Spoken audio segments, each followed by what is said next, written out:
Hello students, welcome to online lecture of physics. तो बेटा आज आपका 6th लेक्चर है, ठीक है ना बेटा, डुअल नेचर का। और हमने जितने भी मैथमेटिकल कैलकुलेशन है, ठीक है ना, जैसे कि आपका काइनेटिक एनर्जी निकालना, वेलोसिटी निकालना, मैग्नेटिक फील्ड में रेडियस निकालना, ये सारे टाइप के सवाल हमने बहुत ही डिटेल में कर रखा है। तो आज हम समझेंगे कि एक्चुअल में एक्सपेरिमेंटल सेटअप कैसा होता है, ठीक है, उसमें क्या चेंज करने से क्या होता है। उसको समझने के लिए हमारे पास दो तरीके होंगे, एक एनिमेशन से भी समझेंगे और एक अपने कॉन्सेप्चुअल कॉन्सेप्ट से भी समझेंगे, ठीक है बेटा। तो ये एक्चुअल में ऐसा होता है आपका रियल सेटअप, ठीक है। ये जो आपको दिखाई दे रहा है ऐसा रियल सेटअप होता है। तो इसी में आपका दो एक मेटल होता है और इसी में यहाँ से लाइट जलाते हैं, इंसिडेंट होता है। और देखो इधर वोल्ट मीटर एमीटर सब लगा होता है। ऐसा लैब में सेटअप ऐसा होता है, ठीक है। तो लैब में ऐसा होता है। अच्छा, अभी तक हम क्या क्या जानते हैं।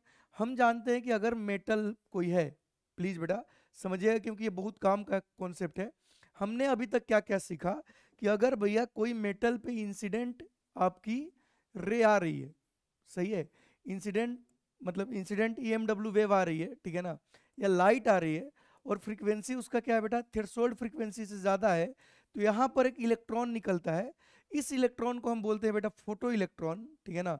आप पहले से जानते हो, फिर भी मैं बता रहा हूँ क्योंकि ये काम का है। फोटो इलेक्ट्रॉन, ठीक है। और इसका काइनेटिक एनर्जी की जो वैल्यू होती है, अगर आपको याद हो तो हमने बोला था 0 to kmax होती है। और इसकी स्पीड की अगर हम बात करें तो ये भी जो होता है बेटा आपका 0 to vmax होता है। कुछ आपको मोटा मोटी आइडिया देता हूं, ध्यान से सुनिएगा, समझिएगा। एक ग्राफ ड्रॉ किया जाता है समटाइम, ठीक है ना, नंबर ऑफ इलेक्ट्रॉन, ठीक है ना, नंबर ऑफ इलेक्ट्रॉन एक्चुअली में फोटो इलेक्ट्रॉन वर्सेस क्या बेटा आपका फ्रीक्वेंसी। फ्रीक्वेंसी नहीं बोलो तो एक्चुअली में बोलो आप क्या बोलते हैं, आप ऐसे समझिए कि इंटेंसिटी। तो इस टाइप के मतलब एक ग्राफ होता है जिसमें हम लोग नंबर ऑफ क्या देखते हैं, सॉरी एक काम करते हैं, काइनेटिक एनर्जी, ये ग्राफ सही है बेटा। तो नंबर ऑफ फोटो इलेक्ट्रॉन और काइनेटिक एनर्जी के बीच एक ग्राफ ड्रॉ किया जाता है। तो ये ग्राफ कैसा था, सुनना ध्यान से। अब काइनेटिक एनर्जी 0 से स्टार्ट होकर के मैक्सिमम तक जाएगी। लेट अस अज्यूम कि ये के मैक्सिमम है और ये काइनेटिक एनर्जी 0 है। तो इसका ग्राफ कुछ ऐसा आता है, सही है। इसका मतलब क्या है कि जो नंबर ऑफ फोटोन होते हैं वो 0 वाले भी बहुत कम होते हैं और मैक्सिमम काइनेटिक एनर्जी वाले भी क्या होते हैं, बहुत ही कम होते हैं, ठीक है बेटा। बाकी सब बीच वाले होते हैं। तो सबसे ज्यादा नंबर होता है जिसकी स्पीड क्या हो, बीच में हो। तो ये हम इसलिए बता रहे हैं कि ये आपको सवाल कहीं ना कहीं रेफरेंस बुक में मिल जाएगा। ध्यान रखिएगा कि जो फोटो इलेक्ट्रॉन निकलता है उसका स्पीड 0 से वी मैक्स होता है, ठीक है। और मैक्सिमम स्पीड वाले भी कम होते हैं और 0 वाले भी कम होते हैं, बाकी बीच में होते हैं। अब इसको हम लोग समझते हैं बेटा एक्सपेरिमेंट से, ठीक है ना। पहली बात ये हमें क्लियर है कि अगर इंसिडेंट रे आ रही है जिसका फ्रीक्वेंसी थ्रेशोल्ड वेवलेंथ से, सॉरी थ्रेशोल्ड फ्रीक्वेंसी से ज्यादा है, तो इलेक्ट्रॉन का ही मिशन होगा और इस इलेक्ट्रॉन की काइनेटिक एनर्जी 0 से केमेक्स होगा। ये जानना इसलिए जरूरी है क्योंकि आगे हम लोग बहुत सारा वेरिएशन पढ़ने वाले हैं, ठीक है। तो आई होप ये थोड़ा बहुत आपको अजीब लगा होगा, तो समझ लीजिए कि एक्सपेरिमेंटली ऐसा है, ठीक है बेटा। आगे बढ़ते हैं, चलिए। तो ये आपका फोटो इलेक्ट्रिक इफेक्ट का एक सेटअप है। यहाँ पर आपका एक छोटा सा विंडो है। टेक्निकली विंडो होता नहीं है, बस समझाने के लिए मैं आपको बोल रहा हूँ। ये विंडो से, ठीक है ना बेटा, आपका इंसिडेंट रे आ रही है जिसका फ्रीक्वेंसी थ्रेशोल्ड फ्रीक्वेंसी से ज्यादा है। अब इसमें क्या होगा बेटा, इमिशन ऑफ इलेक्ट्रॉन होगा। अब ये समझिएगा कि जो इलेक्ट्रॉन निकलेगा, ठीक है, जो इलेक्ट्रॉन निकलेगा, तो ऐसा जरूरी नहीं है कि सबका स्पीड सेम हो, ठीक है। अच्छा, सबका स्पीड क्या हो बेटा, सेम हो, तो ऐसे ऐसे निकल के जाएगा, समझ में। और कुछ लोग यहाँ पहुंच जाएंगे, लेट अस अज्यूम कि मैक्सिमम काइनेटिक एनर्जी वाला, ठीक है। तो यहाँ पर, अच्छा यहाँ पर एक हमने बैटरी लगा रखा है, ठीक है। अब एक एक केस पढ़ेंगे, ध्यान से समझिएगा। तो इलेक्ट्रॉन तो चला गया, अभी हमने वोल्टेज 0 रखा है, केस 1, समझिएगा बेटा। ऑब्जर्वेशन समझना बहुत जरूरी है। केस 1 हमने अभी वोल्टेज क्या रखा है बेटा, 0, कोई अप्लाइड पोटेंशियल नहीं है। बट यहां पर हमने क्या देखा कि करंट 0 नहीं है, ठीक है बेटा। अब ये इलेक्ट्रॉन इधर जाएगा, प्लीज ध्यान से समझिएगा, इलेक्ट्रॉन इधर जाएगा, तो इलेक्ट्रॉन इधर जाएगा, समझिएगा, इलेक्ट्रॉन इधर जाएगा, इसको क्या बोलते हैं, फोटो इलेक्ट्रॉन। तो कितना लोग को समझ में कि करंट ऊपर जाएगा और इस करंट को हम लोग बोलेंगे फोटो करंट, सही है बेटा। फोटो इलेक्ट्रॉन का डायरेक्शन क्या है, इधर से जाके इधर। तो अपना जो करंट आएगा वो किधर आएगा, ऐसे आएगा। बात समझ में आई क्या बेटा, क्लियर है क्या। तो ये आपको समझ आ गया। और आईपी यहां पर क्या नाम से जाना जाएगा, फोटो करंट। अब पूरा कहानी इसी पर है बेटा। इसलिए ध्यान से एक्सपेरिमेंट समझिए। फोटो करंट, सही है। पहला बात, जब इंसिडेंट ऑफ ईएमडब्ल्यू हुआ, रेडिएशन हुआ, ठीक है बेटा, तो इलेक्ट्रॉन निकला, तो इलेक्ट्रॉन की स्पीड कहां से कहां होती है, 0 से v मैक्स। तो कुछ इलेक्ट्रॉन वहां गए और इधर है, तो डिफ्लेक्शन हमें दिखा किसमें बेटा, आपका एमीटर में, सही है। तो यहां से हमें क्या पता चला कि जब वोल्टेज 0 है तब भी फोटो करंट 0 नहीं है, नॉट इक्वल टू 0। समझ आया। अब चीजों को समझते हैं कि हमारे पास कौन कौन चीजें हैं, ठीक है। एक बेटा अपने पास ये अप्लाइड पोटेंशियल आ गया, सही है, इसको मैं भी बोलता हूं, ठीक है। अपने पास जो लाइट आ रही है इसके पास फ्रीक्वेंसी है, लेमडा है, इंटेंसिटी है। तो अब हम देखना चाहते हैं कि किसको चेंज करने से क्या होता है। ऑलरेडी बहुत सारी चीजें हम लोग समझ चुके हैं पहले, ठीक है। तो अब एक्सपेरिमेंटल स्टडी करने वाले हैं, तो हम समझते हैं कि क्या होने वाला है। बट अपने दिमाग में ये सारी चीजें होनी चाहिए कि क्या क्या है। फोटो करंट है, इंटेंसिटी ऑफ द लाइट है, फ्रीक्वेंसी ऑफ द लाइट है, वेवलेंथ ऑफ द लाइट है, एंड अप्लाइड पोटेंशियल है, ठीक है बेटा। अब इस बात को समझिए। सबसे पहले हम समझते हैं इफेक्ट ऑफ क्या बेटा, इंटेंसिटी। तो photo current versus intensity of the light, ठीक है। ध्यान से समझिएगा, सारा ग्राफ भी पढ़ेंगे हम लोग, ठीक है।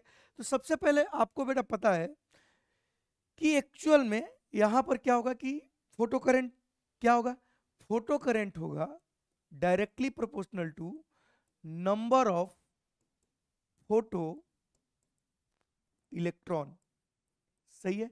क्योंकि हमें क्या पता है बेटा कि जो करंट होता है, ठीक है ना, आपको पहले से ये पता है, यहां पर समझिएगा कि जो करंट होगा फोटो करंट, ठीक है ना, number of photo electron into E, charge by time, जो भी होगा, सही है। तो यहां से हमें तो समझ में आ गया कि जितने इलेक्ट्रॉन निकलेंगे उतने ज्यादा चार्ज होगा, उतना ज्यादा करंट होगा। तो photo current is directly proportional to number of photo electron. बहुत बढ़िया। और हम पहले से जानते हैं कि जो नंबर ऑफ फोटो इलेक्ट्रॉन होता है, समझिएगा, जो नंबर ऑफ फोटो इलेक्ट्रॉन होता है, सही है, फोटो इलेक्ट्रॉन होता है, ये होता है directly proportional to number of photon, सही है। बहुत बढ़िया सर, हमें पता है कि नंबर ऑफ फोटोन जितना बढ़ेगा नंबर ऑफ फोटो इलेक्ट्रॉन उतना इंक्रीज होगा, ठीक है बेटा। अच्छा, ये जब हम photo electric current versus intensity की बात कर रहे हैं, तो ये बात क्लियर है कि फ्रीक्वेंसी कांस्टेंट है, ठीक। तो हमें पता है कि जो नंबर ऑफ फोटोन का फॉर्मूला होता है, अगर आपको याद हो, तो I/AT by H into F, सही है बेटा, I into T upon H into F. अगर मैं मान लूं कि फ्रीक्वेंसी कांस्टेंट है, समझना ये ग्राफ कब के लिए जानना जरूरी है, फ्रीक्वेंसी कांस्टेंट है, ठीक है बेटा। तो आपको एक बात समझ में आनी चाहिए कि हम बोल सकते हैं कि number of photon directly proportional to intensity. अगर फ्रीक्वेंसी कांस्टेंट है तो नंबर ऑफ फोटोन क्या होगा बेटा, डायरेक्टली प्रोपोर्शनल टू इंटेंसिटी। और यहां से हमें समझ में आ गया कि हम नंबर ऑफ फोटो इलेक्ट्रॉन को क्या बोल सकते हैं, नंबर ऑफ फोटोन, और नंबर ऑफ फोटोन क्या होगा, इंटेंसिटी। तो यहां से देखो कंक्लूजन जो निकला कि जो फोटो करंट है डायरेक्टली प्रोपोर्शनल टू क्या होगा, number of photo electron. Number of photo electron directly proportional to क्या होगा, number of photon. Number of photon directly proportional to क्या हो गया, इंटेंसिटी। क्या हो गया बेटा, इंटेंसिटी। तो यहां से हमें पता चला कि जो फोटो करंट है, ठीक है ना, वो डायरेक्टली प्रोपोर्शनल टू इंटेंसिटी होगा जब आपका फ्रीक्वेंसी क्या होगा, कांस्टेंट। क्या होगा, कांस्टेंट। तो जब हमने ग्राफ ड्रॉ किया किसके बीच बेटा, अपना I वर्सेस I, मतलब फोटो करंट वर्सेस किसका बेटा, इंटेंसिटी का, तो ये आया आपका स्ट्रेट लाइन। क्या आया बच्चों, स्ट्रेट लाइन, ठीक। बट ये ग्राफ बेटा हमेशा याद रखिए तभी वैलिड है जब आपका फ्रीक्वेंसी क्या हो, कांस्टेंट हो, और यहाँ पर आईपी सैचुरेशन करंट है, क्लियर है। तो जितना इंटेंसिटी हम बढ़ाएंगे उतना ज्यादा इलेक्ट्रॉन निकलेगा और उतना ज्यादा करंट भी बढ़ेगा। तो यहां से हमें समझ आया कि इंटेंसिटी अगर बढ़ाते हैं, बट शर्त क्या है बेटा, कि फ्रीक्वेंसी क्या हो, कांस्टेंट। तो अगर फ्रीक्वेंसी कांस्टेंट हो तो वी कैन से दैट कि photo current will be directly proportional to intensity. Clear क्या बेटा। इसको थोड़ा हम लोग क्या करते हैं, समझते हैं एनिमेशन से, ठीक है। अब ये देखिए अपने पास दो डायोड है, मतलब दो मेटल है, ये वाला, ये इंसिडेंट रे आ रही है, ठीक है। तो हम क्या करते हैं कि आपको समझाते हैं। देखिए पहले हमने बैटरी को क्या रखा बेटा, 0 वोल्ट, सही है। बैटरी को हम क्या कर देते हैं, 0 वोल्ट। अब अगर हम इंटेंसिटी चेंज करेंगे, ठीक है, अभी क्या है कि हमारा जो ये वेवलेंथ है वो कट ऑफ वेवलेंथ से ज्यादा है, तो देखो इलेक्ट्रॉन नहीं निकल रहा है। जैसे हम वेवलेंथ को कम करेंगे तो हमें इलेक्ट्रॉन निकलता हुआ दिखाई दे रहा है। ठीक है बेटा, ये इलेक्ट्रॉन निकलता हुआ दिखाई दे रहा है, समझिए। तो अगर हम ये फिक्स कर दें, हमने पहला केस ही लिया कि फ्रीक्वेंसी फिक्स कर दें और इंटेंसिटी को वेरी करें। देखिए इंटेंसिटी हमने जीरो कर दिया, इंटेंसिटी जीरो कर दिया तो कोई इंटेंसिटी नहीं आ रहा, तो कोई इलेक्ट्रॉन का इजेक्शन नहीं होगा। बट जब हमने इंटेंसिटी बढ़ाया बढ़ाया सही बेटा, तो इंटेंसिटी जैसे ही आया तो यहाँ पर फोटो इलेक्ट्रॉन निकलने लगे। ठीक है, अब मैं जितना इंटेंसिटी बढ़ाऊंगा ना, तो आप ध्यान से देखिए कि नंबर ऑफ फोटो इलेक्ट्रॉन्स बढ़ रहे हैं। ठीक है, अगर आप ध्यान से देखोगे बेटा तो यहाँ नंबर ऑफ फोटो इलेक्ट्रॉन्स बढ़ रहे हैं, उसके चक्कर में आपका करंट बढ़ेगा। लेकिन एक टाइम आएगा जब कितना भी इंटेंसिटी बढ़ाऊं, नंबर ऑफ फोटो इलेक्ट्रॉन क्या हो जाएगा बेटा, फिक्स आ जाएगा, सैचुरेशन करंट आएगा, ऐसे समझो। तो जितने हम इंटेंसिटी बढ़ाएंगे, अब समझिए इस बात को, जितना इंटेंसिटी बढ़ाएंगे उतना नंबर ऑफ फोटोन बढ़ेगा, उतना नंबर ऑफ फोटोन बढ़ेगा उतना नंबर ऑफ इलेक्ट्रॉन बढ़ेगा और उतना करंट बढ़ेगा। यहाँ पर आप देख सकते हो, अगर हमने ग्राफ ड्रॉ किया करंट वर्सेस इंटेंसिटी, यहाँ देखो करंट वर्सेस हमने इंटेंसिटी ग्राफ ड्रॉ किया, तो आप देखिए कि ध्यान से देखिए कि अभी क्या है बेटा कि करंट जीरो है। ठीक है, क्योंकि इंटेंसिटी जीरो, जैसे जैसे देखो इंटेंसिटी बढ़ा रहे हैं आप, यहाँ देखिए स्ट्रेट लाइन से करंट बढ़ते हुए दिखाई देगा। ठीक है, तो पहला इफेक्ट हमें समझ आ गया, इंटेंसिटी का effect on photo current when frequency और वेवलेंथ इज अज्यूम्ड कांस्टेंट है तब। ठीक है, तो पहला चीज तो हमें समझ आ गया सर, ये ग्राफ हमें समझ आ गया। बट यहाँ से कुछ चीजें मैं आपको बताता हूँ, ठीक है ना, ध्यान से सुनिएगा कि अगर फ्रीक्वेंसी कांस्टेंट है, ठीक है, जब फ्रीक्वेंसी कांस्टेंट है सही बेटा, तो photo current directly proportional to intensity होगा, और इंटेंसिटी बेटा क्या होता है, डायरेक्टली प्रोपोर्शनल टू डिस्टेंस का स्क्वायर, अगर सोर्स कैसा है, पॉइंट सोर्स। हमने आपको ये पहले पढ़ा रखा है। मतलब यहां से आपको कुछ चीजें समझ में आनी चाहिए कि फोटो करंट मतलब I1/I2 अगर करोगे, I1/I2 करोगे तो इंटेंसिटी का रेशियो आएगा I1/I2। ये न्यूमेरिकल सॉल्व करने का काम आता है, ये D2/D1 का होल स्क्वायर। सही है, मतलब ये समझिए कि अगर मेटल प्लेट को सोर्स से दूर ले जाएंगे तो intensity of the incident ray घटेगी, उसके चक्कर में करंट भी घटेगा। तो अगर ग्राफ अगर ड्रॉ किया जाए किसके बीच बेटा, फोटो करंट वर्सेस डिस्टेंस, ये डी क्या है आपको समझ आना चाहिए। ठीक है ना, ये डी क्या है आपको समझ आना चाहिए बेटा, डी क्या है यहाँ पर लिख देता हूं, वेयर, ठीक है, D equal to distance of metal plate from source. Source से जो दूरी है, डिस्टेंस है किसका बेटा, मेटल प्लेट का, वो है, तो ये आपका ऐसे आएगा ग्राफ। ठीक है, तो ये आपको समझ आना चाहिए। ठीक है, तो ये हमने पहला पढ़ा effect of intensity on photo current. तो क्लियर बेटा, इंटेंसिटी बढ़ाओगे फोटो करंट भी बढ़ेगा, बस फ्रीक्वेंसी क्या मान के, constant. Now photo electric current versus applied voltage, बहुत ही इंपॉर्टेंट, VVI। ठीक है बेटा, ध्यान से सुनिएगा। अगर आपको याद हो तो हमने सबसे पहले क्या बताया, केस 1, जब आपका वोल्टेज अप्लाइड वोल्टेज जीरो है, अप्लाइड वोल्टेज जीरो है, तब करंट जीरो नहीं है। अप्लाइड वोल्टेज जीरो है तब करंट जीरो नहीं है, मतलब बिना बैटरी के भी करंट आएगा।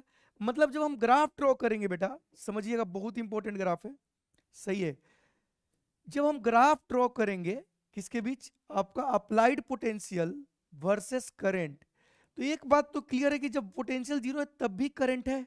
ठीक, अब जैसे जैसे हम बैटरी का पोटेंशियल बढ़ाएंगे, केस 2, जब क्या हो जाए बच्चों, V जो है applied not equal to zero है, और हम क्या कर रहे हैं कि पोटेंशियल बढ़ाएंगे, तो इस केस में क्या होगा कि जैसे जैसे पोटेंशियल बढ़ाएंगे, अब पोटेंशियल बढ़ाने का मतलब यहां समझिए कि जैसे ही हमने बैटरी लगाया तो ये हो गया बेटा हायर पोटेंशियल, और ये हो गया आपका लोअर पोटेंशियल, जिसके कारण इसके अंदर आएगा इलेक्ट्रिक फील्ड इस डायरेक्शन में, हायर टू लोअर, और इस पर फोर्स लगेगा इधर। तो जो इलेक्ट्रॉन ऐसे नहीं पहुंच पा रहे थे वो भी अब जाने लगेंगे, समझ में बेटा। तो उस केस में करंट बढ़ेगा, और एक टाइम आएगा कि सारे इलेक्ट्रॉन वहां पहुंच जाएंगे, तो करंट जो आ जाएगा बेटा क्या आ जाएगा, वो सैचुरेशन करंट आ जाएगा। तो जब voltage not equal to zero और पोटेंशियल बढ़ाओगे तो आप समझिए कि फोटो करंट बढ़ेगा, and then becomes constant, important point, becomes constant, ठीक है ना बेटा, बिकम्स कांस्टेंट, सॉरी यहाँ नहीं लिखते हैं, तो ग्राफ बनाने का काम आएगा। तो जब हम पोटेंशियल बढ़ाएंगे, ध्यान से सुनिएगा, जब v नॉट इक्वल टू 0 है और हम क्या करेंगे बेटा, पोटेंशियल बढ़ाएंगे, ठीक है, तो फोटो करंट पड़ेगा एंड becomes becomes कांस्टेंट, और उस कांस्टेंट करंट को, ठीक है ना, बिकम्स कांस्टेंट, और ये जो कांस्टेंट करंट आएगा इसको हम लोग बोलते हैं बेटा सेचुरेशन करंट। क्या बोलेंगे, सेचुरेशन करंट। अब इसको फील कीजिए एकदम सिंपल तरीका से, क्या कीजिए बेटा, फील कीजिए कि जब हम अप्लाइड पोटेंशियल बढ़ा रहे हैं तो इलेक्ट्रिक फील्ड आ गया, तो जो इलेक्ट्रॉन नीचे गिर जा रहे थे, जो नहीं जा पा रहे थे आपका क्या बेटा, आपका कलेक्टर के पास, जो ये आपका ये हो गया बेटा आपका इमीटर, जो ये इमिट कर रहा है इसको क्या हम बोलेंगे, इमीटर, और ये आपका कलेक्ट कर रहा है तो इसको क्या बोलेंगे, कलेक्टर। तो हमने क्या आपको पढ़ाया शुरू में कि एक्चुअल में इलेक्ट्रॉन की स्पीड 0 से v max होती है, तो जो जस्ट निकल रहे थे वो तो पहुंच ही नहीं पा रहे थे, तो जैसे ही हमने इलेक्ट्रिक फील्ड दिया तो इसमें फोर्स लगा कि इसको भी क्या कर दिया बेटा हम लोग खींच लिए, तो सारे इलेक्ट्रॉन जाने लगे, तो शुरू में करंट बढ़ेगा और बाद में सारे इलेक्ट्रॉन पहुंच जाएंगे तो करंट क्या हो जाएगा, कांस्टेंट। तो यहां से हमें ये पता चला। तो जब इसका ग्राफ ड्रॉ किया गया तो जैसे जैसे वोल्टेज बढ़ा रहे हैं करंट बढ़ रहा है और एक फाइनली क्या आ गया, सेचुरेशन में, ठीक है बेटा। तो ये जो करंट है ये क्या हो गया, सेचुरेशन करंट, ठीक है। ये जो करंट है क्या आ गया बेटा, आपका सेचुरेशन करंट। अब समझिएगा मेरा बात, ठीक। तो जितना पॉजिटिव वोल्टेज रखेंगे तो सारे इलेक्ट्रॉन खींचा जाएगा, ठीक। अब यहां से आपको स्टॉपिंग पोटेंशियल का कॉन्सेप्ट समझाता हूं कि जब बेटा हम क्या करेंगे, निगेटिव में वोल्टेज लाएंगे तो क्या हो जाएगा कि इलेक्ट्रिक फील्ड का डायरेक्शन रिवर्स हो जाएगा। जब हमने इस बैटरी को रिवर्स किया तो इलेक्ट्रिक फील्ड हो जाएगा, तो जो इलेक्ट्रॉन जा रहे हैं रुकने लगेंगे। तो हमें एकदम जीरो करंट चाहिए, तो हमें पोटेंशियल क्या करना पड़ेगा, कम। तो हम निगेटिव में पोटेंशियल जब डालेंगे तो इसका वोल्टेज कम होगा, और एक टाइम आएगा जब ये क्या हो जाएगा बेटा, करंट जीरो। और बताइए जब करंट जीरो होता है, जब करंट आपका क्या होता है बेटा, जीरो होता है, तो आपको पता ही है कि ये जो पोटेंशियल होता है निगेटिव का, इसको हम बोलते हैं स्टॉपिंग पोटेंशियल। पहले से ये भी चीजें हम लोग पढ़ रखे हैं, क्या बोलते हैं, स्टॉपिंग पोटेंशियल। थ्योरी अच्छे से पढ़ लेंगे, उसके बाद सवाल ही सवाल करेंगे। तो ये क्या हो गया बेटा आपका स्टॉपिंग पोटेंशियल। तो करंट वर्सेस वोल्टेज का ग्राफ ऐसा आया, शुरू में जीरो वोल्टेज पे भी करंट है, ठीक है। अब इसको बेटा थोड़ा एनिमेशन से देख लेते हैं। ये देखिए, इस केस में हम क्या करने वाले हैं कि इंटेंसिटी लेटेस्ट अज्यूम कि आपने बढ़ा दिया और ये कांस्टेंट रखा, ठीक। फ्रीक्वेंसी भी क्या रखा बेटा, कांस्टेंट रखा। अच्छा, ये जब स्टडी कर रहे हैं ना photo electric current versus applied voltage, तो ये बेटा अजम्पशन माना हुआ है कि फ्रीक्वेंसी भी क्या है, कांस्टेंट, और इंटेंसिटी भी क्या है, कांस्टेंट। अदरवाइज आप स्टडी कर ही नहीं पाओगे, क्योंकि दोनों में से तीनों में से कोई ना कोई वेरी करा दोगे तो दो लोग वेरी करने लगेगा। तो फ्रीक्वेंसी एंड इंटेंसिटी जब कांस्टेंट हो तो applied voltage and photo current का जो ग्राफ आएगा बेटा ऐसा आएगा। क्लियर क्या। अब इसको हम जब समझ रहे हैं एनिमेशन से, तो ये अपना अप्लाइड वोल्टेज है, देखिए ये अप्लाइड वोल्टेज है। अब मैं क्या कर रहा हूं कि इस अप्लाइड वोल्टेज को, ठीक है, इस अप्लाइड वोल्टेज को मैं करता हूं पहले निगेटिव में ले जाता हूं, ठीक है बेटा। तो जब हमने निगेटिव में ले गए, थोड़ा देखो अभी काइनेटिक एनर्जी ज्यादा है, थोड़ा इसको और करते हैं, तो जो भी इलेक्ट्रॉन आ रहे हैं अब उसको पहुंच ही नहीं पा रहे निगेटिव, तो ये आपका स्टॉपिंग पोटेंशियल हो गया। क्लियर बेटा। जैसे जैसे देखो हम बैटरी बढ़ाते जाएंगे बढ़ाते जाएंगे बढ़ाते जाएंगे बढ़ाते जाएंगे, 0 वोल्ट पे आते हैं, ठीक है। एक जो अपना मेन पॉइंट है वो 0 वोल्ट।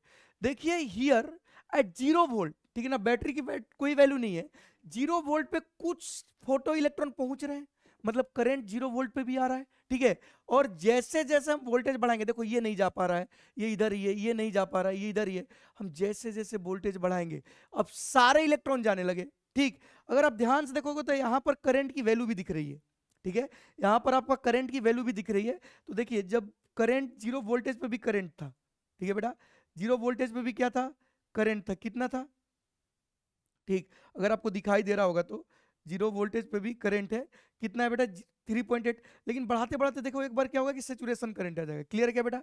तो ये हमें इंटेंसिटी का भी इफेक्ट समझ आ गया, ठीक। इंटेंसिटी का समझ में आ गया, अप्लाइड वोल्टेज का समझ आ गया। अगर मैं यहां से ग्राफ ड्रॉ करूं दो अलग अलग फ्रीक्वेंसी पर, समझिएगा, अगर मैं ग्राफ ड्रॉ करूं, ठीक है ना बेटा, ऐसा समझिएगा, तो आप उसका कंक्लूजन क्या निकालोगे। मैं अगर ग्राफ ड्रॉ करूं, ठीक है ना, दो केस लेता हूं। पहला केस समझिएगा बेटा, बहुत इंपॉर्टेंट है। पहला केस कि मैं मानता हूं कि दो ग्राफ ड्रॉ करता हूं, दोनों का इंटेंसिटी सेम है, सही है, और लेकिन फ्रीक्वेंसी पहला वाला का दूसरे वाला से ज्यादा है। अब फ्रीक्वेंसी ज्यादा होने का मतलब कितना लोग को समझ में आया कि यहां से हम बोल सकते हैं कि stopping potential of one will be more than stopping potential of two, क्योंकि हमने आपको ये पहले भी पढ़ा दिया कि stopping potential depends on frequency. Frequency बढ़ाएंगे तो फोटोन की एनर्जी बढ़ेगी और काइनेटिक एनर्जी बढ़ेगी, मतलब स्टॉपिंग पोटेंशियल बढ़ेगा। तो अगर हम ग्राफ ड्रॉ करें बेटा इसका, ठीक है ना, इस केस का, किसका बेटा, आई वर्सेस वी, दो अलग अलग इंटेंसिटी पे बट दे हैव, सॉरी दो सेम इंटेंसिटी पे but they have different frequency. तो बेटा जिसका फ्रीक्वेंसी ज्यादा है वो दूर से शुरू होगा क्योंकि उसका स्टॉपिंग पोटेंशियल ज्यादा होगा, तो ऐसा आएगा, ठीक। अच्छा, ये वाला जो है सेकंड वाला, ये पहला वाला हो गया किसका बेटा, I1, समझ आया, ये किसका हो गया, I1, सही है।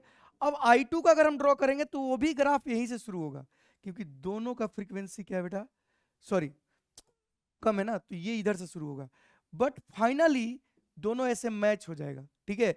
यहां से हमें क्या दिख रहा है, रीडिंग आना चाहिए कि बेटा इसका फ्रीक्वेंसी जो है ना ये 2 वाला का, क्योंकि I1 I2 के बराबर है तो सेचुरेशन करंट दोनों का सेम होगा, ठीक है बेटा।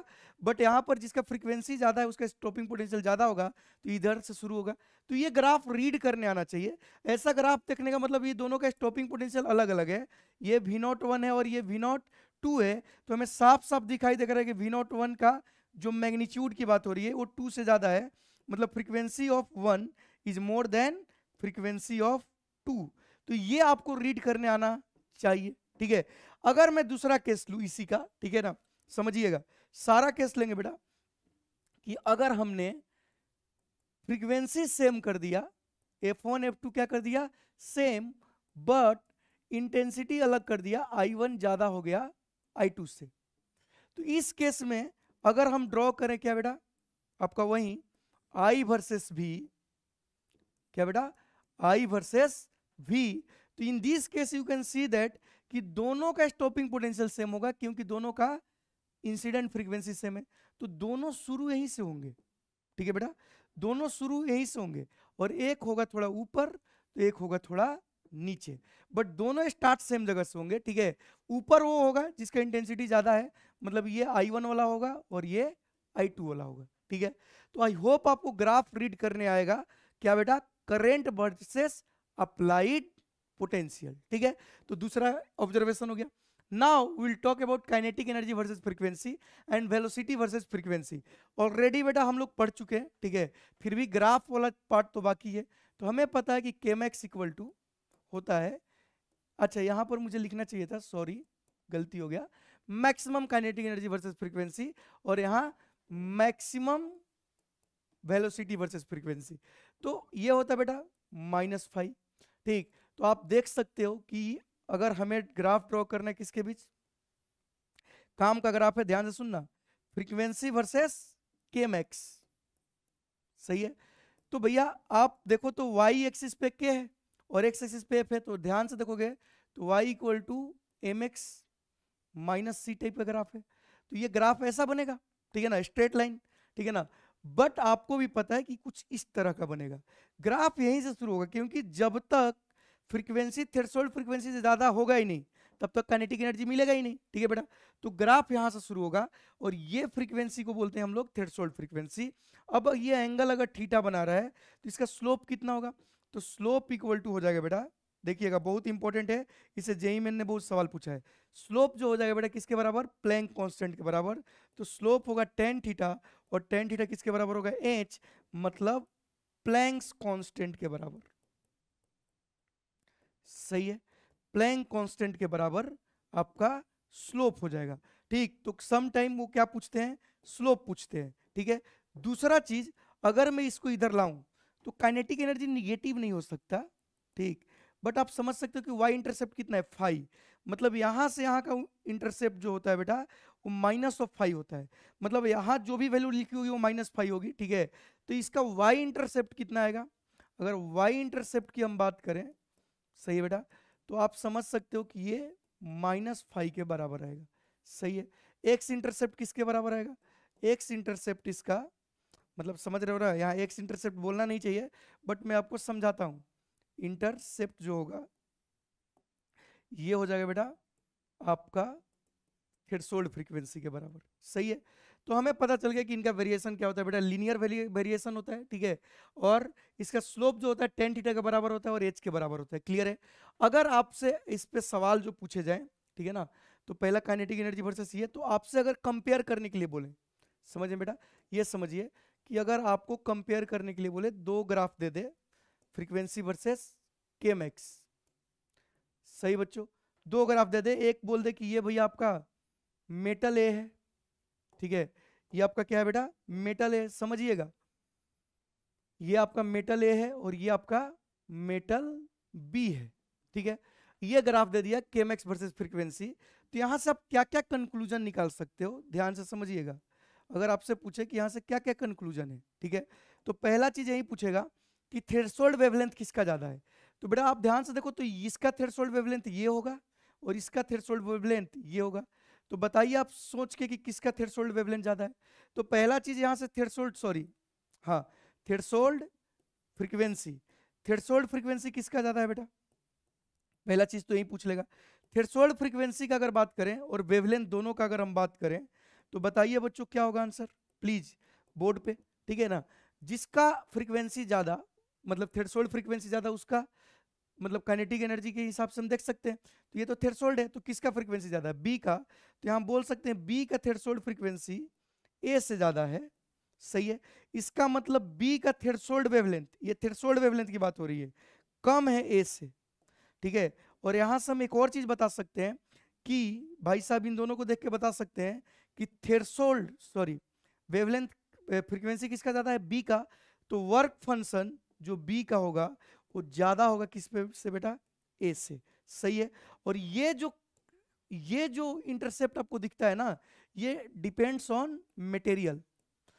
सही है बेटा, डिपेंड्स ऑन मटेरियल, इसको फ्रीक्वेंसी से कोई लेना देना नहीं है, ठीक है बेटा। दूसरा चीज पूछता है स्लोप का रेशियो। तो यहां पर अगर मैं बात करूं स्लोप ऑफ ए, तो बेटा पता है काइनेटिक एनर्जी फ्रीक्वेंसी का स्लोप क्या आएगा, प्लैंक कांस्टेंट, और बी का भी स्लोप क्या आएगा, प्लैंक कांस्टेंट ही आएगा। स्लोप ऑफ बी भी क्या आएगा बेटा, आपका प्लैंक कांस्टेंट। तो कभी कभी रेशियो पूछ लेते हैं, slope of A by slope of B, in this case you can see that कि जो आएगा 1 आएगा, क्योंकि दोनों का स्लोप क्या होगा बेटा, सेम होगा। और वेरिएशन कैसा है, लीनियर, मतलब यहां से हम एक कंक्लूजन ये निकाल सकते हैं कि kinetic energy, sorry, maximum kinetic energy, ठीक है बेटा, मैक्सिमम काइनेटिक एनर्जी, ठीक है ना बेटा, लिनियरली डिपेंड्स ऑन, डायरेक्टली नहीं, बच्चे गलती करते हैं, लिनियरली डिपेंड्स ऑन क्या बेटा, फ्रीक्वेंसी। सही है, हमने इस पे सवाल भी कराया था कि फ्रीक्वेंसी को अगर आप डबल करते हो तो काइनेटिक एनर्जी डबल नहीं होता है, मोर देन डबल होता है, ठीक है बेटा, और वो सारे सवाल किए थे। तो ये हो गया काइनेटिक एनर्जी वर्सेस क्या बेटा, आपका फ्रीक्वेंसी। ऐसे ही some time they can ask maximum velocity versus frequency. सही बेटा, तो आप समझिएगा, ठीक है ना, यहां से कि हम क्या लिख सकते हैं, वी नो दैट कि के मैक्सिमम इक्वल टू क्या होने वाला है, इक्वेशन बहुत जरूरी है बेटा, एच एफ माइनस फाइव, ठीक है। अच्छा, इसको हम लिख सकते हैं half m v max square equal to h f minus five, ठीक है, ठीक है। तो यहां से क्या आ जाएगा बेटा, v max square equal to 2hf by m minus 2 by m. अब अगर हमें अगर ग्राफ ड्रॉ करना है v वर्सेस फ्रीक्वेंसी, समझिए बेटा, किसका ग्राफ ड्रॉ करना है, v वर्सेस फ्रीक्वेंसी, सही है, v मैक्स वर्सेस। तो जब तक थ्रेशोल्ड से पहले तो शुरू होने नहीं है, तो मतलब एफ नोट के बाद ही ग्राफ आएगा, और जैसे जैसे फ्रीक्वेंसी बढ़ाएंगे, देखो बेटा वी मैक्स बढ़ेगा और ग्राफ कैसा आएगा, पैराबोलिक, तो ये ऐसे आएगा, ठीक है। जिसका पावर कम उधर मुंह खुलता है, तो पावर वी मैक्स का ज्यादा है तो मुंह खुलेगा एफ की तरफ, और ये ग्राफ जो आएगा बेटा कैसा आएगा, पैराबोलिक। अच्छा, ये अंडरस्टूड है अपने को कि जब हम ये पढ़ रहे हैं काइनेटिक एनर्जी वाला केस, ठीक है ना बेटा, तो इसमें हमने इंटेंसिटी को कांस्टेंट माना है और अप्लाइड पोटेंशियल को भी क्या माना है, कांस्टेंट, ये चेंज नहीं हो रहे हैं, ठीक है। तो नाउ पहला ग्राफ इंटेंसिटी वर्सेस करंट, दूसरा ग्राफ आपको हमने बताया करंट वर्सेस अप्लाइड पोटेंशियल, तीसरा graph kinetic energy versus frequency, ठीक है, और velocity versus frequency. Kinetic energy versus frequency का स्लोप h के बराबर होता है। तो सम टाइम ये एक्सपेरिमेंट करके हम लोग प्लैंक कांस्टेंट भी फाइंड करते हैं। क्लियर क्या बेटा? और इसमें सिर्फ स्लोप निकालना है, बाकी चीज का रिक्वायरमेंट नहीं है। ठीक है। नाउ अब हम बात करते हैं बेटा काइनेटिक एनर्जी वर्सेस वेवलेंथ। ये भी ग्राफ पूछा जा सकता है, ठीक है ना, काइनेटिक एनर्जी वर्सेस वेवलेंथ। यहाँ पर एक और चीज हमें लिखना चाहिए था, ठीक है ना, maximum kinetic energy versus wavelength. तो बेटा अगर आपको याद हो तो फॉर्मूला तो तुम लोग को याद ही होता है, के मैक्स इक्वल टू क्या मैं लिख सकता हूँ, h c by lambda minus five, h c by lambda minus five. अब यहाँ पर दो ग्राफ पूछे जाते हैं, ठीक है ना, ध्यान सुना, एक आपने देखा होगा एक आपने नहीं देखा होगा, ठीक है ना, अगर कोई रेफरेंस बुक आप करते हो तो, ठीक है। तो ये बेटा ग्राफ बनेगा 1 by lambda versus kinetic energy, सही है। तो 1 वर्सेस लेमडा इंटू के मैक्स का जो ग्राफ आएगा स्ट्रेट लाइन आएगा, क्योंकि 1 बाई लेमडा तो एक्स हो गया। तो बेटा इसका ग्राफ भी आएगा स्ट्रेट लाइन इस तरह का, सही बेटा। ये आपका क्या हो जाएगा, थीटा। अच्छा ये जो वैल्यू देगी किसकी देगी, 1 बाई लेमडा नॉट का। क्लियर बेटा, ध्यान रखना है, इससे भी सवाल आ चुका है।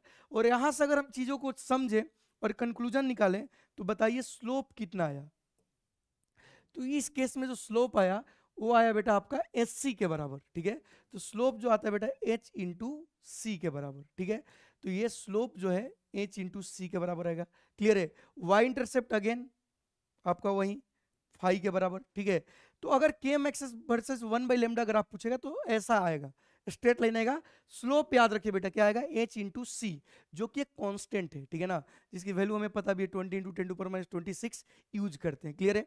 बट इसको और अच्छा कर दिया जाए, क्या पूछ के, ठीक है ना, के मैक्सिमम वर्सेस लेमडा पूछ के, ठीक है। अब इसका ग्राफ कैसा आएगा ये समझना आपके लिए बहुत ही मुश्किल काम हो जाएगा, ठीक है ना।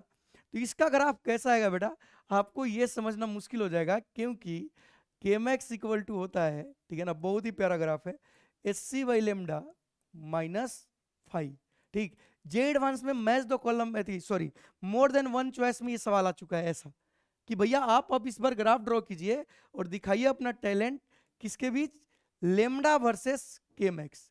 तो इस टाइप के सवाल में हमें दिख नहीं रहा कि कोई इक्वेशन बन रहा है, बट अगर मोटा मोटी देखा जाए तो it will be like this कि y equal to K by x minus c type का ग्राफ बनेगा। तो ना ही ये स्ट्रेट लाइन है ना ही ये पैराबोला है, लेकिन एक बात क्लियर है कि लेमडा जब इन्फिनिटी हो जाएगा, ठीक, लेमडा जब इन्फिनिटी हो जाएगा तो काइनेटिक एनर्जी निगेटिव हो जाएगी, जो कि पॉसिबल है नहीं। और हमें पता है कि ये ग्राफ लेमडा नॉट से पहले ही आएगा, बाद में नहीं आएगा, इधर तो होएगा ही नहीं। तो मतलब ग्राफ जो आएगा लेमडा नॉट से पहले आएगा। मतलब आप समझिए कि हम लेमडा की वैल्यू कम करेंगे तो काइनेटिक एनर्जी बढ़ेगा। तो इसका जो ग्राफ आता है बेटा ये ऐसा टाइप का आता है, सही है क्या बेटा, स्ट्रेट लाइन नहीं, ऐसा टाइप का आता है। अब ये अंदाजा ही लगाना है, क्योंकि हम लेमडा जैसे जैसे घटाएंगे काइनेटिक एनर्जी बढ़ेगा, और इसके बाद ग्राफ नहीं आएगा, फ्रीक्वेंसी में थ्रेशोल्ड के बाद आएगा, और वेवलेंथ में बेटा थ्रेशोल्ड से पहले आएगा। तो ये समझना बहुत ही जरूरी है, ठीक है बेटा। ऐसे ही अगर हम बात करें तो स्टॉपिंग पोटेंशियल वर्सेस फ्रीक्वेंसी, ठीक है।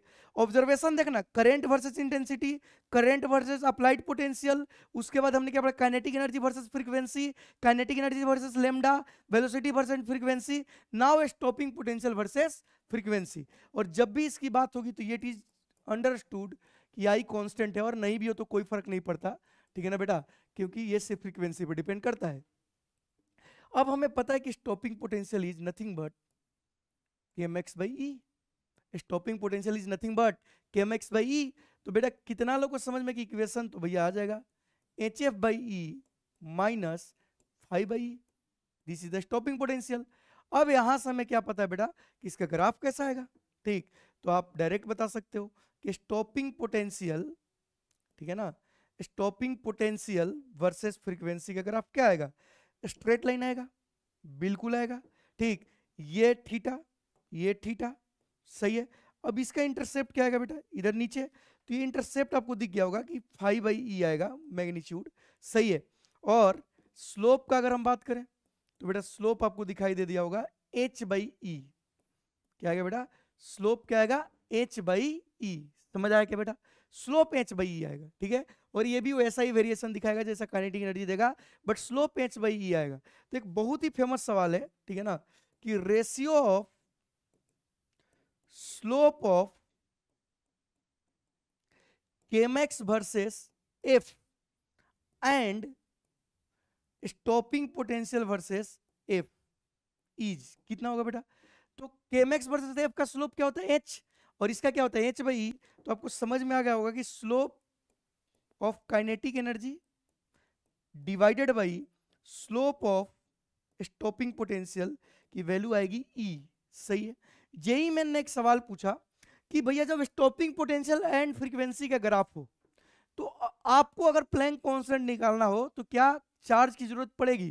तो बिल्कुल पड़ेगी, बट केमेक्स वर्सेस फ्रीक्वेंसी में जरूरत नहीं पड़ेगी। तो ये आपका बेटा हो गया स्टॉपिंग पोटेंशियल वर्सेस फ्रीक्वेंसी का ग्राफ। क्लियर है क्या? अगर हम बात करें next stopping potential versus wavelength, तो अगेन बेटा आपको समझ में आ गया होगा कि स्टॉपिंग पोटेंशियल वर्सेस वेवलेंथ की अगर बात कर रहे हैं सर, तो ये होगा h c by lambda e minus five by. भाई केमेक्स बाई ई, और केमेक्स क्या होता है? H c by lambda.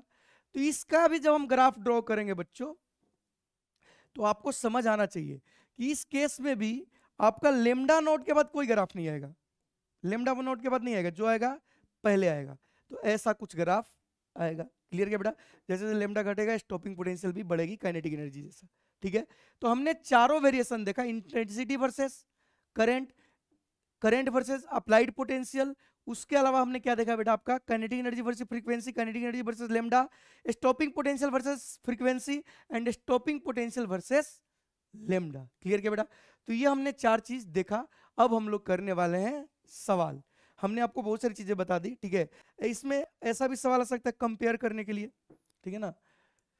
तो ये भी मैं आपको बता ही देता हूं शुरू करने से पहले कि अगर कंपेयर करने वाला ग्राफ आए ऐसे मेटल ए मेटल बी, तो तुम्हें पता है कि क्या करना है, ठीक है बेटा। ये आपका थ्रेशोल्ड फ्रीक्वेंसी होता है ए एंड बी, तो आप बता सकते हो, ठीक है। चलिए तो हम लोग सवाल करना शुरू करते हैं, ठीक है ना, और समझते हैं कॉन्सेप्ट को, ठीक है। चलिए तो पहला सवाल क्या बोल रहा है कि in experiment on the photo electric effect, बहुत बढ़िया एक्सपेरिमेंट किया गया फोटो इलेक्ट्रिक इफेक्ट का। Intensity of the incident light is double, intensity हमने डबल किया है, सुनते जाना। While frequency is kept constant, frequency को कांस्टेंट रख के हमने इंटेंसिटी को डबल किया। क्या किया बेटा? डबल किया। तो आप इस केस में समझ सकते हो, ठीक है ना, कि भैया अगर इंटेंसिटी बढ़ाए हो, ठीक है, तो इसका मतलब फोटो करंट बढ़ा होगा, ठीक है। काइनेटिक एनर्जी को कोई फर्क नहीं पड़ेगा क्योंकि ये डिपेंड नहीं करता, और फ्रीक्वेंसी स्टॉपिंग पोटेंशियल को भी कोई फर्क नहीं पड़ेगा क्योंकि ये डिपेंड नहीं करता, ठीक है। तो ये हमारे को नॉलेज पता है कि इंटेंसिटी बढ़ाए, फ्रीक्वेंसी चेंज नहीं की है, तो फोटोन की एनर्जी, मैक्सिमम काइनेटिक एनर्जी और स्टॉपिंग पोटेंशियल चेंज नहीं हुए होंगे, ठीक है। पहला बोल रहा है both the photo electric current and maximum kinetic energy remain same, गलत, ठीक है। Both the photo electric current and maximum kinetic energy double, गलत, ये डबल नहीं हो सकता, ठीक है। यहां बोल रहा है कि photo electric current is double, photo electric current is double, सही बात है, and maximum kinetic energy remain constant, ये भी सही बात है, तो आंसर ही हो गया, ठीक है। मतलब इंटेंसिटी डबल तो काइनेटिक एनर्जी भी, सॉरी करंट भी डबल, डायरेक्टली प्रोपोर्शनल होता है, ठीक है। बट फ्रीक्वेंसी चेंज नहीं हुआ तो काइनेटिक एनर्जी चेंज नहीं होगा, ठीक है बच्चों। नेक्स्ट, ये जेईई मेन 2025 का सवाल है, ठीक है ना। ये नया तरीका ढूंढे सवाल पूछने का कि 5 स्टेटमेंट दिए हैं और पूछे हैं कि स्टेटमेंट में से सही कौन सा है। तो पहला बात बोल रहा है कि स्टॉपिंग पोटेंशियल वर्सेस फ्रीक्वेंसी का ग्राफ लीनियर होता है, बिल्कुल सही बात है, अभी हमने स्ट्रेट लाइन ड्रॉ किया, ठीक है बेटा। दूसरा बोल रहा है the slope of v naught and frequency curve is phi naught by h, गलत, क्योंकि स्लोप जो होता है बेटा, अगर आपको याद हो तो क्या होता है? एच बाई, ना कि फाई बाई, ठीक है। तो दूसरा तो बी पार्ट क्या हो गया बेटा? गलत हो गया। तीसरा बोल रहा है h is constant is related to the slope of v naught and f line, ठीक है बेटा। तो बिल्कुल सही बात है, क्योंकि भैया स्लोप जो होता है वो क्या होता है? एच बाई, तो एच तो रिलेटेड है ये स्लोप से, ठीक है। तो ये सही है, तो ए सही हो गया, सी सही होगा। डी बोल रहा है the value of electric charge of electron is not required to determine h using the v naught f curve, गलत, चाहिए, क्योंकि slope equal to h by होता है, तो एच निकालने के लिए ई चाहिए कि नहीं चाहिए? चाहिए। तो ये क्या हो गया बेटा? आपका गलत हो गया, ठीक है। तो ए गलत, ठीक है, सॉरी ए सही, बी गलत, आपका सी सही, डी गलत। ई का अगर हम बात करें, the work function can be estimated without knowing the value of H, बिल्कुल सही, क्योंकि हमें पता है कि इसका ग्राफ तो भैया ऐसा आएगा, तो अगर हम ये डॉटेड लाइन, ये इंटरसेप्ट मिल जाएगा तो हमें एच की जरूरत नहीं पड़ेगी। तो हमें जो सही दिखाई दिया वो ए सी ई, तो आंसर हो गया बेटा आपका थर्ड। तो एक ही सवाल में बहुत सारे कॉन्सेप्ट को मिला के वो पूछ रहे हैं, ठीक है। अच्छी बात भी है कि कॉन्सेप्ट भी क्लियर हो रहा है, ठीक है बेटा। चलिए, तो इसका आंसर क्या हो गया, ई। आगे बढ़ते हैं और देखते हैं जिंदगी में सवाल। यहां पर क्या बोला हुआ है, ये भी बहुत ही प्यारा सवाल है, ठीक है ना, न्यूमेरिकल है बट कॉमन सेंस का है, ठीक है। इन्होंने क्या बोला है कि when a monochromatic point source, ये इंपॉर्टेंट है, point source of light is at distance 0.2 meter, मतलब ये डिस्टेंस का बात कर रहे हैं तो इनिशियल डिस्टेंस हम मान लेते हैं बच्चों कितना है, 0.2 meter, from a photo electric cell, ठीक है ना। फोटो इलेक्ट्रिक सेल मतलब वो मेटल प्लेट की बात कर रहे हैं, मेटल प्लेट का, ठीक है ना। The saturation current and cut off voltage this and this, तो मतलब I1 दिया है, जो करंट दिया है वो दिया है 12 मिली एम्पियर, और आपको स्टॉपिंग पोटेंशियल जो दिया हुआ है वो दिया है 0.5 वोल्ट, समझिएगा, ठीक है। ये अपने को सवाल में दिया हुआ है। अब क्या बोल रहे हैं कि if the same source is place, source change नहीं किए, सोर्स चेंज नहीं करने का मतलब फ्रीक्वेंसी इनिशियल एंड फाइनल क्या होगा बेटा, सेम होगा, क्योंकि सेम सोर्स है। तो यहां से हमें क्या समझ में आया कि के max and stopping potential remain same, क्योंकि आपने सोर्स चेंज नहीं किया, मतलब स्टॉपिंग पोटेंशियल जो पहले था वही बाद में रहेगा, क्योंकि फ्रीक्वेंसी चेंज नहीं हुआ, हमने आपको बताया भी, मतलब स्टॉपिंग पोटेंशियल फाइनल भी 0.5 वोल्ट आएगा, सही है। बट आपने क्या किया कि डिस्टेंस को 0.4 कर दिया, मतलब D2 क्या कर दिया बेटा आपने, 0.4 कर दिया, समझिएगा, मीटर। तो ऑब्वियस सी बात है कि करंट चेंज हुआ होगा, हमने आपको बताया है फ्रीक्वेंसी चेंज करने से बेटा क्या होता है, काइनेटिक एनर्जी चेंज होता है, फ्रीक्वेंसी तो चेंज हुआ ही नहीं, मतलब करंट चेंज हुआ होगा, मतलब I1 by I2 equal to क्या होगा, D2 बाई D1 का whole square, D2 by D1 का होल स्क्वायर मतलब 0.4 बाई 0.2 का होल स्क्वायर मतलब 4, मतलब जो I2 आ गया बेटा कितना आ गया, I2 आपका आ गया I1 बाई 4 मतलब 3 मिली एम्पियर। तो करेंट हो जाएगा 3 milli ampere, but stopping potential will remain same, तो आंसर आपका क्या हो गया बेटा, थर्ड, ठीक है। तो डिस्टेंस चेंज करने से इंटेंसिटी चेंज होगा तो करंट चेंज होगा, सोर्स चेंज नहीं किया तो फ्रीक्वेंसी चेंज नहीं होगा, और फ्रीक्वेंसी चेंज नहीं होगा तो आपका kinetic energy and stopping potential भी चेंज नहीं होगा, ठीक है बेटा। नेक्स्ट सवाल देखते हैं, ये देखिए ग्राफ का सवाल है, इसमें क्या बोला गया है कि the figure shows the stopping potential versus आपका फ्रीक्वेंसी। ध्यान देना बेटा, जब भी ऐसा सवाल है तो यहां पर ऐसे पावर में लिखा रहता है, 10⁻14 लिखा हुआ है, ठीक है। तो हमसे पूछा है कि what is the work function, सही है। तो हमसे अगर वर्क फंक्शन पूछा है तो वी नो दैट कि वर्क फंक्शन निकालने के लिए हमें h इंटू एफ नोट चाहिए। तो एफ नोट की वैल्यू अगर तुम ध्यान से देखोगे तो h की वैल्यू, तो अच्छा एफ नोट की वैल्यू आपको ग्राफ में दिख गया होगा, कितना 4 इंटू 10⁻14 हर्ट्स, यही तो थ्रेशोल्ड फ्रीक्वेंसी होगा, तो आपको एफ नोट दिखाई दे दिया है, तो आप डायरेक्ट कैलकुलेशन कर सकते हो, बट यहां पर जो आंसर आएगा वो जूल में आएगा, ठीक है। मतलब 6.62 या 63 इंटू 10⁻−34 इंटू 4 इंटू 10 कितना बेटा 14, ये जूल में आएगा। बट ऑप्शन अपने पास क्या में है बेटा, इलेक्ट्रॉन वोल्ट में, तो हमें अगर इसको इलेक्ट्रॉन वोल्ट में निकालना है, ठीक है, इलेक्ट्रॉन वोल्ट में निकालना है मतलब इसको डिवाइड करना पड़ेगा। अगर मैं इसको मल्टीप्लाई कर दूं 4 से और ये बच जाए 10⁻−20 डिवाइडेड बाई क्या करेंगे बेटा 1.6 इंटू 10⁻−19, ये कट गया -1 बच गया, सही बेटा। अब 6 इंटू 4 24 होगा, ठीक है, और 0.6 इंटू 4 करेंगे तो वो भी 24 होगा, तो ये करीब करीब जो आएगा बेटा ये आएगा 26.4 के करीब ऑलमोस्ट, डिवाइडेड बाई 1.6 इंटू 10⁻−1।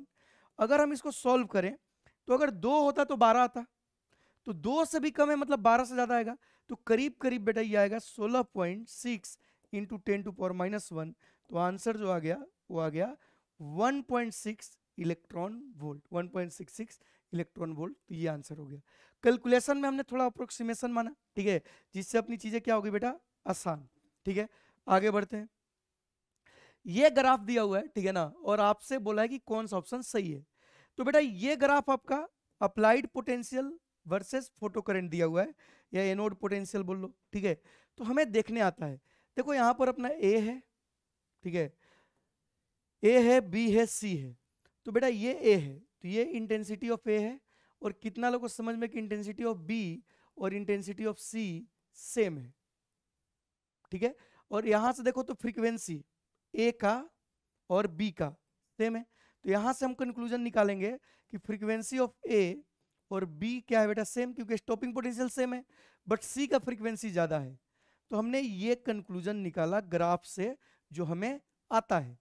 अब ऑप्शन में बता रहा है कि f A equal to f B किस किस में है, इसमें है, इसमें है, तो ये दोनों हो सकते हैं।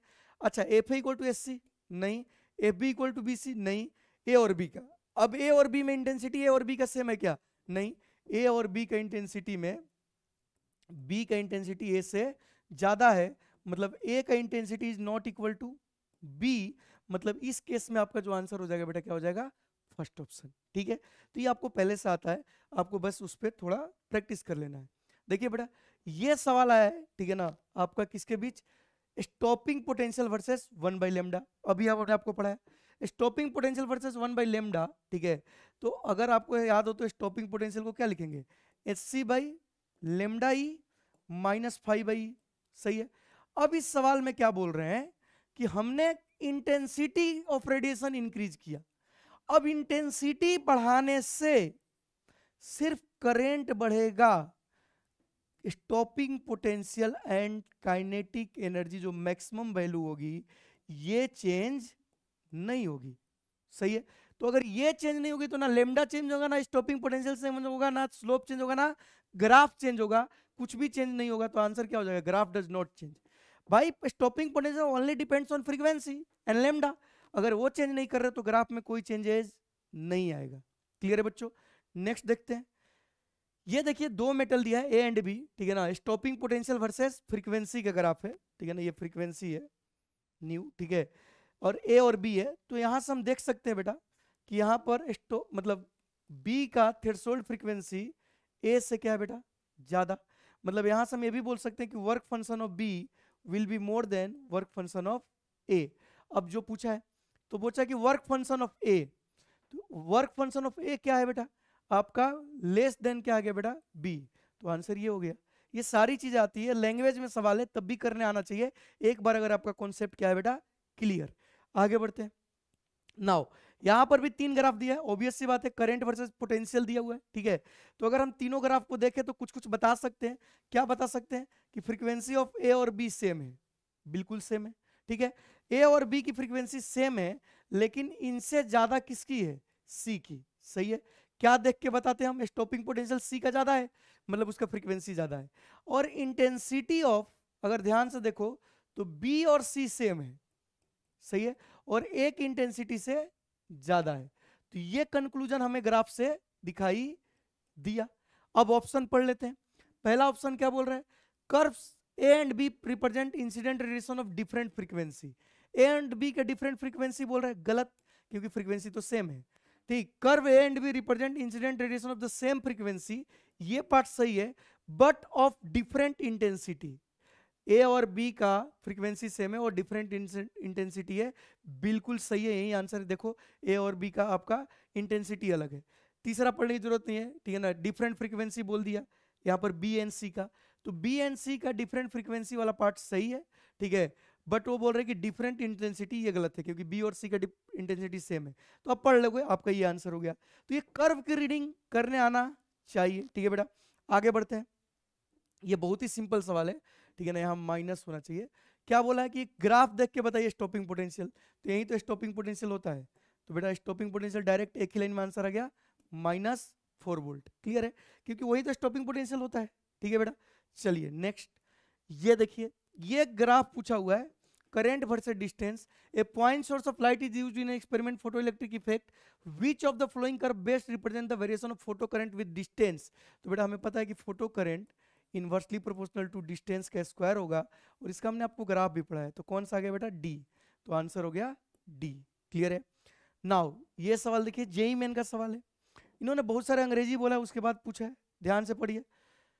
The curve 1, 2, 3 and 4 show the variation between the applied potential and photo electric current, ठीक है, आई वर्सेस वी का करंट है, टू डिफरेंट इंटेंसिटी, और उसमें भी I1 ज्यादा है I2 से, और फ्रीक्वेंसी सेम है, ठीक है ना बेटा, क्योंकि अलग अलग पोटेंशियल पे ग्राफ ड्रॉ किया है, मतलब फ्रीक्वेंसी सेम है। तो मतलब फ्रीक्वेंसी सेम वाले ग्राफ कौन कौन है, ठीक, सिर्फ एक यही है, यही आंसर हो गया, ठीक है बेटा। और यही इसमें I1 क्या बेटा I2 से बड़ा भी होना चाहिए, कुछ गड़बड़ कर दिया क्या, I1 I2 से बड़ा होना चाहिए, ठीक है, तो ये शायद I2 होगा, ये I1 होगा, ठीक है बेटा, देख लेना कुछ मतलब मिस प्रिंट हुआ होगा तो हुआ होगा मेरे से, बट ये आंसर होगा क्योंकि फ्रीक्वेंसी क्या होगा बेटा, सेम होगा, ठीक है। नाउ जेई मेन का सवाल है, देख लेना आप कर लोगे, ठीक है। ये देखिए बेटा असर्शन रीजन पूछा हुआ है, ठीक है, क्या पूछा हुआ है, the photo electric effect does not take place if the energy of the incident radiation, समझना, incident radiation is less than work function of the metal. बच्चा यहां सही कर देगा क्योंकि एनर्जी वर्क फंक्शन से कम है। बेटा ये गलत स्टेटमेंट है, क्योंकि हमें एनर्जी ऑफ रेडिएशन से मतलब नहीं है, हमें मतलब है एनर्जी ऑफ फोटोन से, सही बेटा। तो एनर्जी ऑफ फोटोन बड़ा होना चाहिए वर्क फंक्शन से, रेडिएशन से कोई लेना देना नहीं है, मतलब स्टेटमेंट क्या है, गलत है। दूसरा बोल रहा है kinetic energy of the photo electron is zero if the energy of the incident radiation is equal to the work function of the metal, ठीक है बेटा, work function of the metal, ठीक है। अगर इंसिडेंट जो आपकी एनर्जी है, ठीक है ना, हम इससे कमेंट नहीं कर सकते, हम फ्रीक्वेंसी से काइनेटिक एनर्जी देखते हैं, एनर्जी ऑफ इंसिडेंट रेडिएशन से नहीं बोल सकते, सही है। लेकिन इंपॉर्टेंट चीज है कि जब रेडिएशन की एनर्जी ही, मतलब जब टोटल एनर्जी ही वर्क फंक्शन से कम है, मतलब एक फोटोन का एनर्जी तो पक्का वर्क फंक्शन से कम होगा, समझ में आ रहा है। अगर 10 भी फोटोन है और टोटल मिला के भी वर्क फंक्शन के बराबर नहीं है, मतलब energy of photon work function से कम होगा, मतलब काइनेटिक एनर्जी इसमें निकलेगी ही नहीं, मतलब क्या हो जाएगा, जीरो। तो हमें तो लगता है कि सेकंड रीजन क्या बेटा सही है, तो 1 इज फॉल्स और R इज ट्रू। क्यों, क्योंकि वो रेडिएशन की टोटल एनर्जी वर्क फंक्शन से कम है, मतलब उसमें जो फोटोन होंगे उनकी एनर्जी तो ऐसे ही कम होगी, तो ऑब्वियस सी बात है इलेक्ट्रॉन नहीं निकलेगा, तो ये आपका क्या हो जाएगा बेटा आंसर, क्लियर है। तो आज हमने experimental study and graphical study of photo electric effect किया, और बहुत सारे बेटा हम लोगों ने सवाल भी किए, ठीक है। तो मिलते हैं नेक्स्ट लेक्चर में, और वहां हम लोग शुरू करेंगे बेटा डी ब्रोगली वेवलेंथ। आज के लिए बस इतना ही, बाय, टेक केयर।